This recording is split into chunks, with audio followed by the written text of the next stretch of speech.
here in Lagos. We'll be looking at how we are going to ensure that the judiciary is strengthened, restore the hope and the faith of Nigerians back to the judiciary. We all know that it's the last hope of the common man, but some person says that is a bailout for those who want to just get things their way. We'll be having a guest join us all the way from Ekboma. He's in person of Festus Ehimwa Esquire. He's a legal practitioner and civil rights activist. Thank you so much for joining us, Barrister Festus. Mr. Daniel, I'm here with you. Thank you so much. We appreciate you for your time. Thank you. Well, help us now. What is your perspective on the current state of the Nigerian judiciary in terms of public trust and efficiency? Well, as a matter of fact, if I must be very frank with you, the public have lost trust in the judiciary in Nigeria.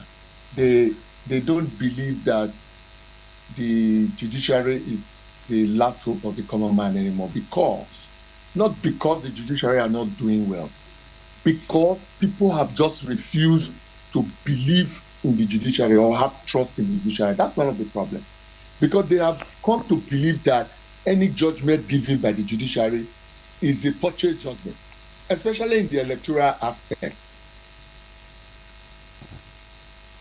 Especially in the electoral aspect. Are you still there? You see, they don't believe in it at all. They just believe that these judges are doing it, or whatever judgment they give is a purchase judgment. And that because the winner will always feel, oh, this is a good judgment, this is a judgment for democracy. While the loser will always think, oh no, this is not a good judgment, it is a purchase one. Vice versa. They never just believe in it because they don't want to believe in it, and they don't want to think that the judiciary is doing what they ought to do. Now, if the judiciary is not doing what they ought to do, to an extent, every electionary season must end in the courts. How did we get here? Must we always depend on the court to determine the winner of an election? I didn't get you well, please. Let me understand. I said most electionary season, most elections in Nigeria end up in the court, end up on the table of judges and all that. Must we always have cases where we end an election season and we need to go to the court to determine the winners? You see, that is because, like when I started, I told you that the Nigerian system, we don't believe in any of these things. We don't even believe in the INEC. We don't believe in their judgment. And so there's no way there will be an election and then they will not end up in court. Because in the first case, they believe that the INEC would have ran the election, they manipulated results, and so they want to go to judicial, even when they know that they lost the election. Even when they know that this election is not in their favor. Everybody want to exploit the judiciary, thinking that they can buy, and hoping and thinking that they can purchase the judgment. And so when it is in your favor, you say, oh, this is a good judgment, it's judgment for democracy. But when it is not in your favor, then it is a bad judgment. That's the problem I have with them. I have with the politicians, I have with those who do not have faith in the judiciary. Okay, now quickly, Barrister Festus. I agree that there are things we need to strengthen our judiciary to a level. Okay. But for us to just feel that the judiciary are not doing anything at all, they don't have faith in the judiciary at all. I mean, it baffles me because I am a lawyer. I understand that most of these things are done according to law. There are precedent, there are cases that have been on before, precedent judgment in the Supreme Court, and when they are giving their judgment, some of these judges, they follow the precedent. But that does not mean, I am not in any way saying that the judiciary are completely free from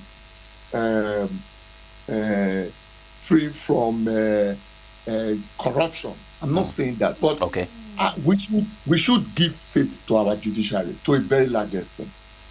All right, now talking about corruption, Barrister Festus, how does judicial corruption impact democracy and national development, especially in Nigeria?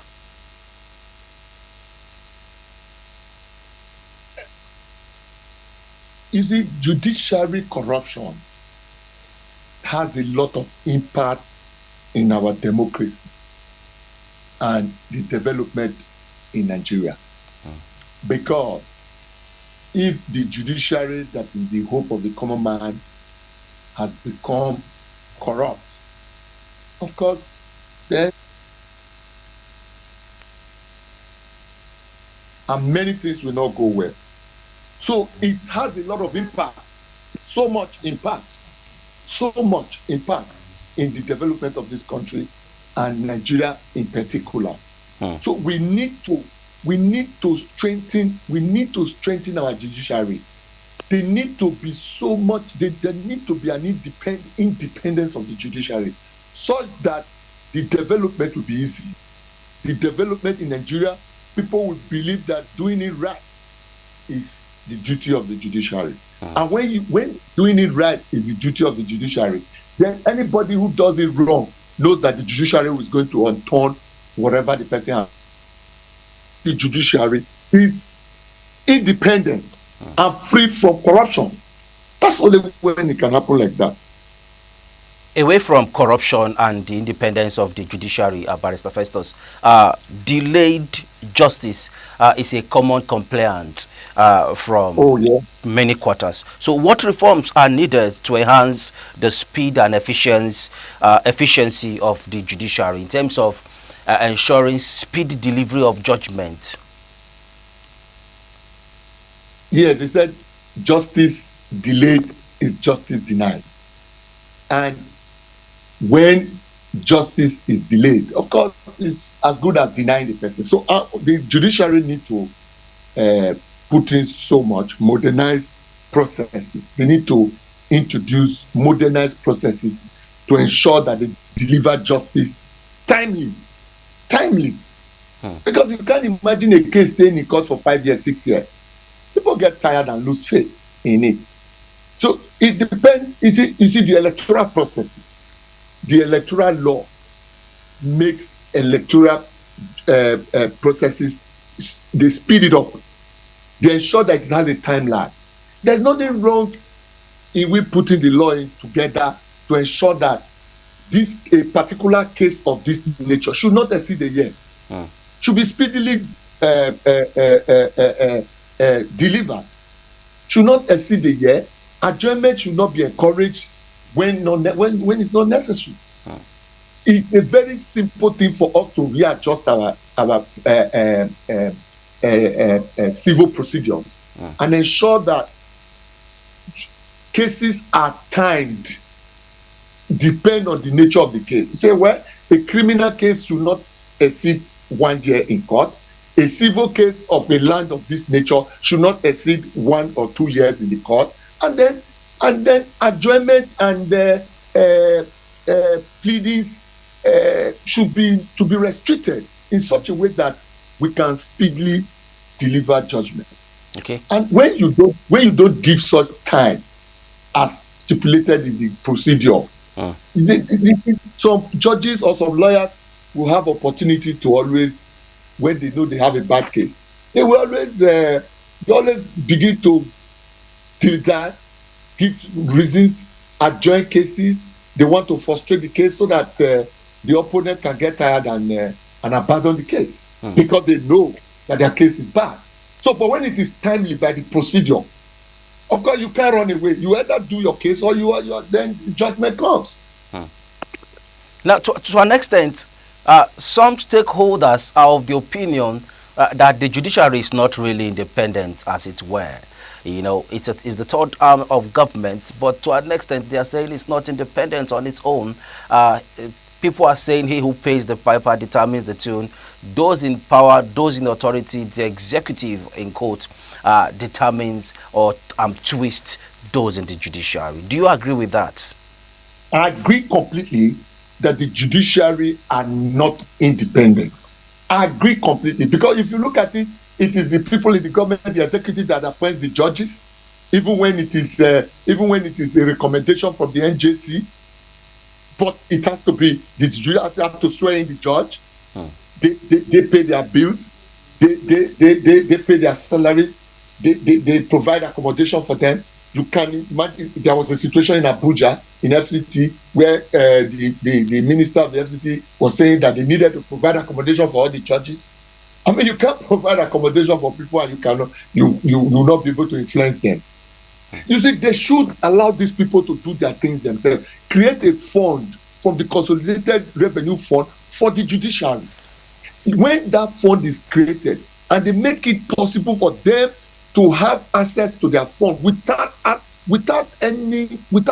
bringing in the executive, of course, some of this issue of independence will be resolved. We need it. Still talking about yes. As far as I'm concerned, the judiciary are not independent. If there is any judge that is doing his work, because that judge he wants a good name, he wants to do a good job, he wants to deliver this country from corruption. Not that it cannot be influenced. The government can always influence them because they have access, they give them money, they make provisions for them. They are the one, even when the NJC have to recommend for appointment, the judiciary ends up swearing them in. Look at the case in Edo, for instance, where 7 persons were recommended by NJC for swearing. Only 5 were sworn in. The past administration refused to swear in 3.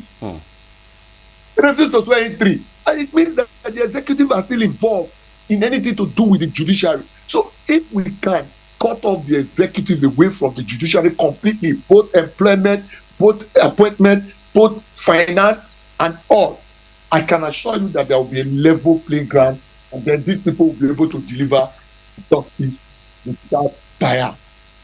Still talking about delivering justice without bias. Thank God for the incumbent governor of Edo State, Senator Monday Okpebholo. He has sworn in the other 3 who were pending from the last administration.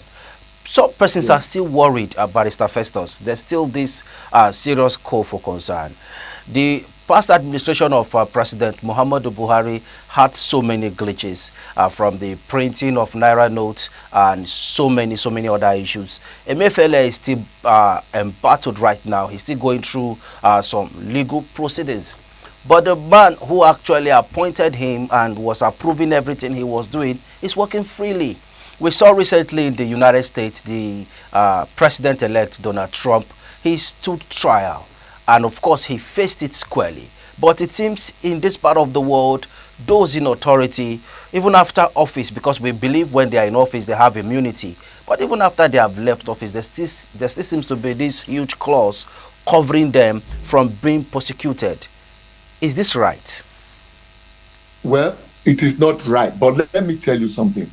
You see, people do not believe in probing past government, because they just believe that when you are probing past government, you are witch hunting. You see, we started wrongly.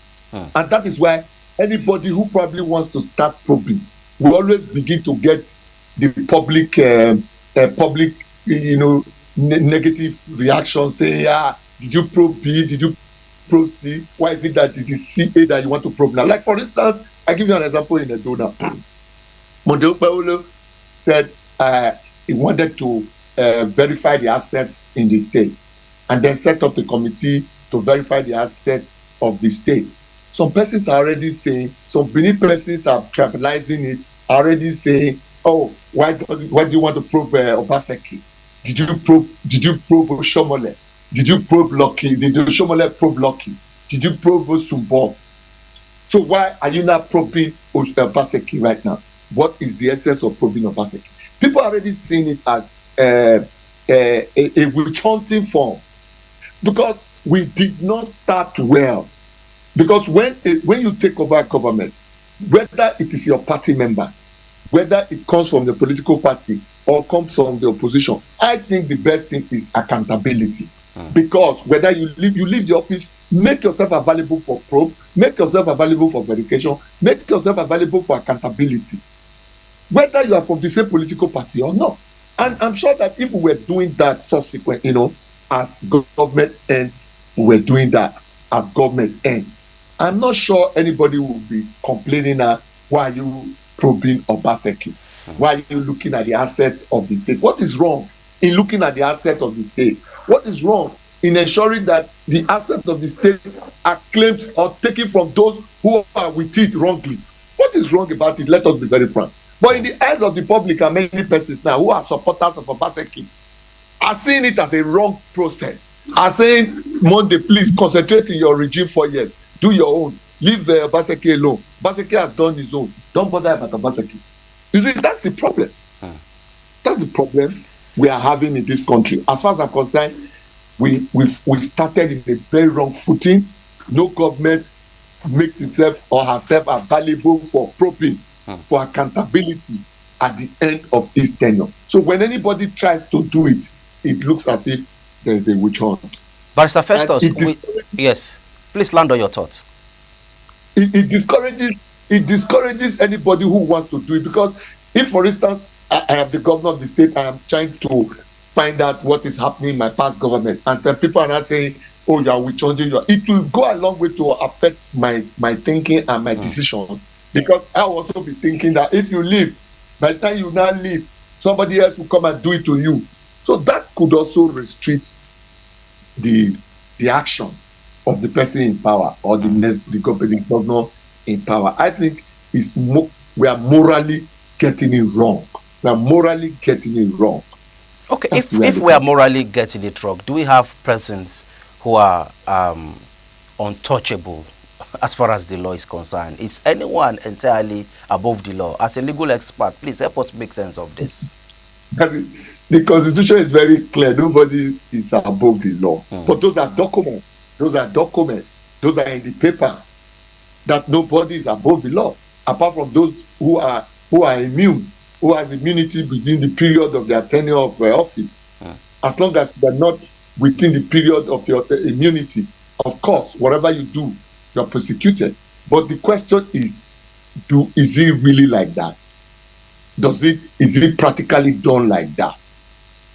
Because there are some persons who commit an offense, who are supposed to be probed, who are supposed to be investigated, but because they know some persons at the top, they play down it.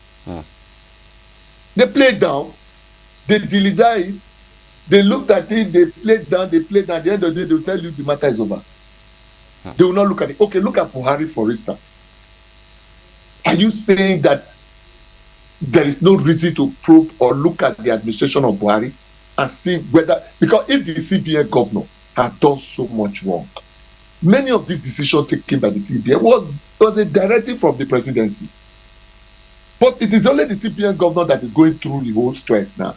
Not minding the president who were giving the instruction. Have we been able to prove that the president didn't give instruction in whatever will happen? The president was involved in the Naira change.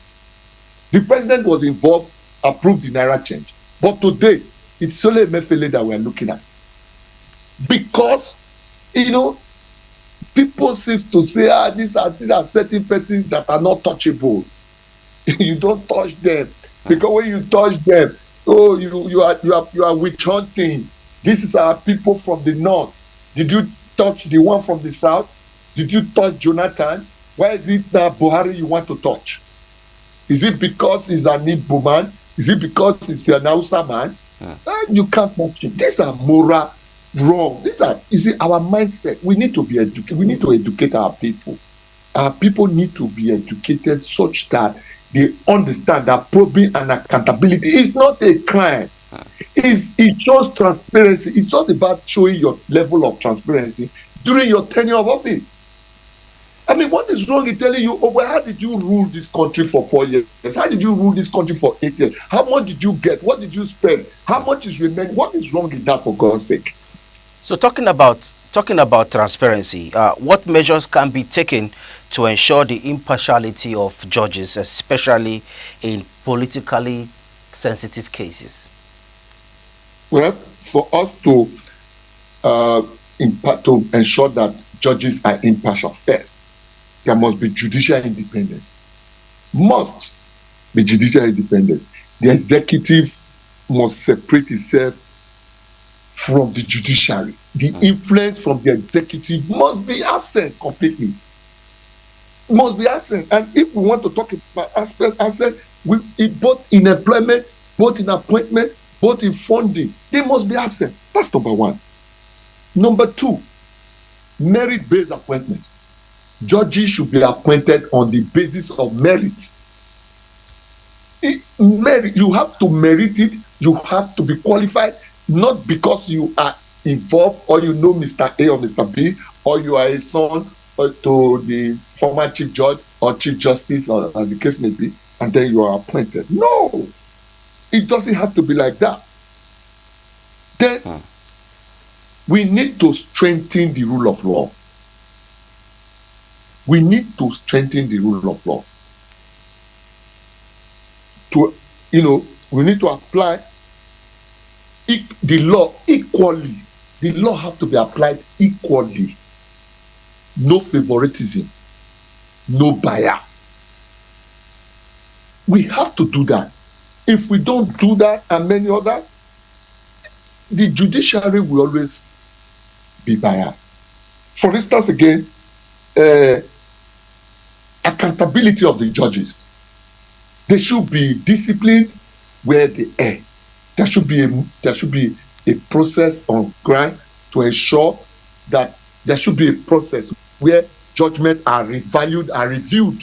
Okay. Judgment of any are reviewed by a set of persons in such a way that if the judgment was not given properly, that judge should be disciplined so that others will take a clue from it. Okay. There should be every judgment given in court by law should be reviewed by a set of judges who looks at it and know whether that judge has done what he ought to do. Okay, talking about bringing discipline and disciplining those who have actually erred, judges who have actually erred. This is going to be your final word now. How do we now strike a balance when we have conflicting judgment? A certain court, probably a certain court gives a judgment, another court will overturn it, and it has become a major problem. How do we reconcile all this so that once a judgment has been passed, it will be taken as a final judgment? That will be your final take now, Barrister Festus. Yeah. Now, like I said earlier, if we want the judiciary to work, first having made provisions to make them independent, we must, like I said, we must have a set of judges who reviews every judgment given by a judge.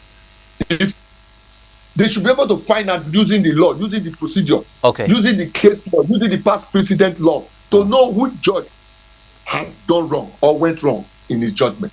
Okay. Which of these judges went wrong in his judgment? Thank you very much. And then if there is anything of such judges should be disciplined. Okay. All right. Thank you very much, Barrister Festus Ehimwa. We sincerely appreciate you for your time. And of course, we would like to have you again so that we can have a more robust time on the show. Thank you very much. I'm very grateful to be in your show this morning. Thank you so much. All right, that was Barrister Festus Ehimwa. But just before we let you go, let's just give you a parting shot from our Lagos studio. Treat others the way you want to be treated. Live by the golden rule always.